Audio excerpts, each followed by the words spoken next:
रामपुर में रेलवे कर्मचारी सुनील ने घर के पीछे ही पेड़ से लटक कर आत्महत्या कर ली। आसपास के लोगों ने जब युवक को पेड़ से लटका देखा तो तत्काल सूचना पुलिस को दी। सूचना पाकर पुलिस घटनास्थल पर पहुंची और शव को पेड़ से नीचे उतारकर पोस्टमार्टम के लिए जिला अस्पताल भेजा और जांच शुरू कर दी है।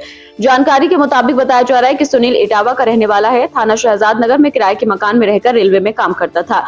सुनील ने अपने घर के पीछे ही पेड़ से लटककर फांसी का फंदा लगाकर आत्महत्या कर ली। हालांकि पुलिस इस पूरे मामले की गुत्थी सुलझाने में लगी है। अपर पुलिस अधीक्षक अनुराग सिंह ने बताया कि थाना शहजाद नगर क्षेत्र में युवक सुनील रेलवे कर्मचारी ने पेड़ से लटककर आत्महत्या कर ली। पुलिस ने शव को कब्जे में लेकर पोस्टमार्टम के लिए जिला अस्पताल भेज दिया और जांच शुरू कर दी है।